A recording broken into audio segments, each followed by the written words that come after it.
הוא אמר, אם אנחנו לא נהיה מכוונים לירושלים, לבית המקדש, אם לנו לא ברור על מה נלחמים, אז לא יהיה לנו איך להילחם. בקריאת כיוון הזה, שיש לנו בית מקדש לבנות.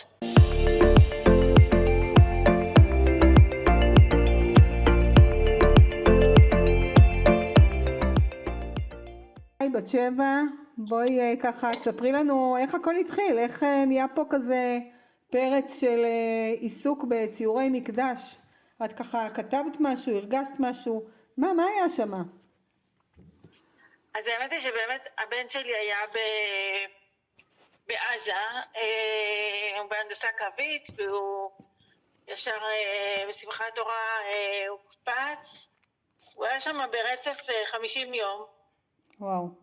והיה קר וחם ומזיע ולח ולא יצא לנו הרבה לדבר בטלפון, אבל באחת הפעמים אני חושבת ככה באמת אחרי הרבה זמן ששאלתי אותו מה הדבר הראשון שהוא עושה כשהוא מגיע הביתה.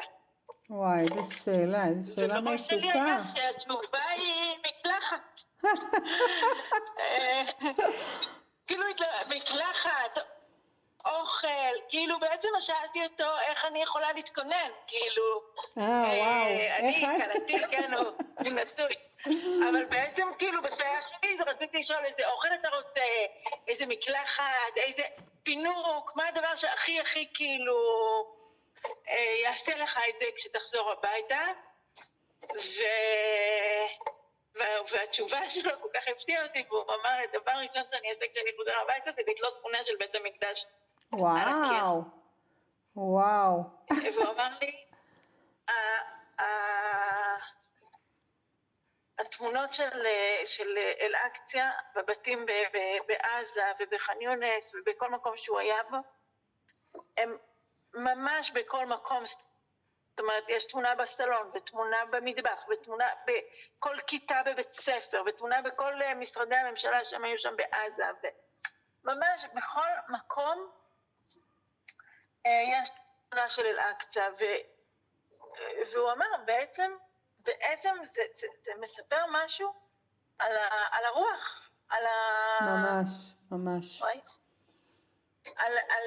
על באמת על הרוח של... ולאן כאילו לאן המלחמה הזאת הולכת. והוא אמר, אם אנחנו לא נהיה מכוונים לירושלים, לבית המקדש, אם לנו לא ברור על מה נלחמים, אז לא יהיה לנו איך להילחם. כאילו החשיבות באמת בקריאת כיוון הזה, שיש לנו בית מקדש לבנות, וזו המשימה שלנו, ואנחנו כולנו מכוונים לשם, היא זאת שבעצם נותנת לנו את הכוח, עם כל הכוח. וואו, הכוונה הזאת, המטרה הזאת, היעד הזה, שנשים להם את זה מול העיניים. כן. והדרך הזאת, בעצם זה, את אומרת שבעצם בכל בית, כאילו תשובת נגד, בכל בית צריך להיות ציורים של בית מקדש. ממש ככה, ממש. באמת את יודעת, אני ממש זוכרת כשכתבתי פוסט כזה, אז בעצם כתבתי אותו תוך כדי כזה, זה בערך 4 שורות, כתבתי סיפור הזה ממש בקטנה, וזהו, לא חשבתי לעשות עם זה שום דבר. אני לא היה לי תמונת מקדש בבית, כן חשבתי לעצמי, אולי אני אחפש לו תמונה שכשהוא יגיע הביתה הוא יתלה או משהו כזה, אבל לא מעבר לזה. ואז כשראיתי, בעצם הייתה תגובת מין הד כזה, כאילו קיבלתי הד החוזר לאמירה הזאת, וכל כך הרבה אנשים התקשרו אליי, ואנשים יצרו ערכות כאלה לציור מקדש ומקרמה, והשיא היה שקצת לפני פסח, אני זוכרת, התקשרה אליי שלי פרץ, שהבן שלה באותו זמן היה חטוף, דניאל פרץ, כן.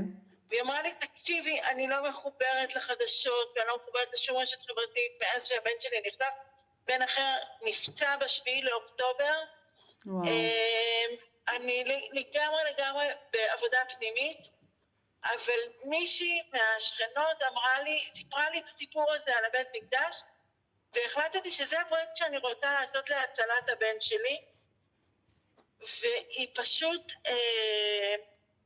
הדפיסה המון בלוקים כאלה של עץ עם תמונת מקדש, ושלחה כמעט לכל מקום בעולם אלפי, אם אני לא טועה 6,000, אולי אפילו יותר, וואו.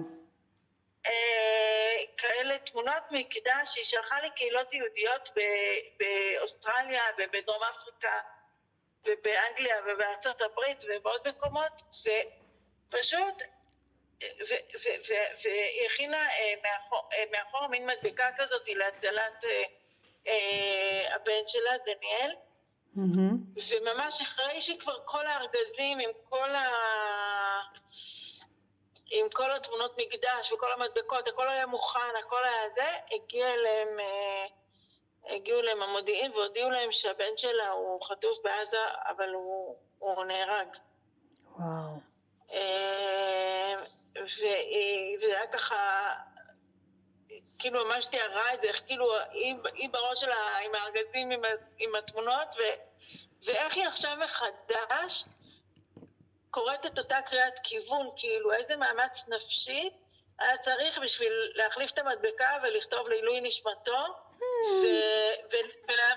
ולהמשיך כאילו מתוך ימי השבעה לקום בשביל להמשיך לשלוח את כל המשלוחים האלה ולארגן את כל הפרויקט העצום הזה, כאילו שבכל בית, היא כתבה בית בכל בית.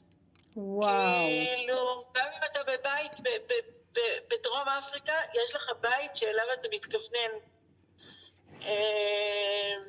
אז סתם זה סיפור אחד, אבל שעכשיו הזכרתי בו, אבל באמת היו עוד הרבה, ובאמת כאילו, היום זה כאילו פתאום ממש מקובל. נכון, נכון. ואני חושבת שזה לא רק קריאה שלי, לא חושבת שזה בגלל הפוסט שלי.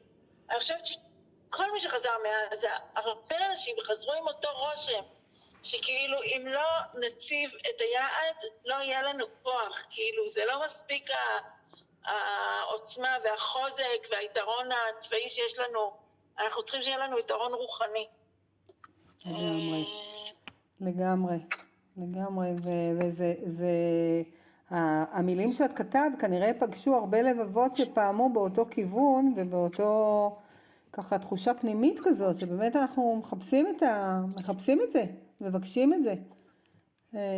ממש. וברגע שכתבת את זה, אז זה ככה הדהד, כתבת מהלב וזה הדהד בהרבה לבבות ובהרבה מקומות. כן, אני חושבת שזה לא מה שכתבתי, אני חושבת שפשוט זה הבן שלי, זה הזכות שלו, אני... לא, לגמרי, אתה היית הצינור, את הבאת לנו את השיחה. כן, הבאת לנו את השיח הזה, כן?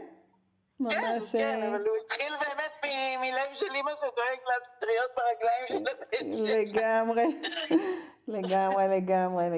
בת שבע, וואו, תודה רבה. אז אנחנו נפגשנו וניפגש ככה עוד סביב עולם הציור. יש לך עוד משהו ככה להגיד בהקשר של הציור, בהקשר של העשייה, של האומנות כתרפיה? את רוצה להוסיף לנו עוד משהו בעניין? הכוח של זה? רק להגיד שבאמת אני חושבת שאחד החידושים שאת מביאה לעולם זה לא את האומנות כתרפיה, אלא את האומנות כמסע רוחני, ולא רק נפשי. וואו. שהעשייה האומנותית היא גם, נכון שאנחנו עוסקות בחומרים ובמשהו לכאורה גשמי שנוגעים בו בידיים וכאילו, אבל ומתוך ככה אנחנו יוצקים בו את חוויות הרוחניות שלנו ואת הכוונות שלנו ואת התפילות שלנו. אני ממש זוכרת ככה מההתנסויות שהבאת שממש יש תפילה, ואני חושבת שזה חידוש וזה התכווננות חדשה של להבין מה זה אומנות בעולם, לא רק מקום לפורקן של מאוויים אישיים, אלא של דברים הרבה יותר גבוהים. אז תודה לך על הקול הזה. וואו, תודה, תודה רבה בת שבע, תמיד כיף לשמוע אותך ולשוחח איתך ולהיפגש איתך. ממש היה לי ככה התחזקות ביחד. באהבה ממש, רות.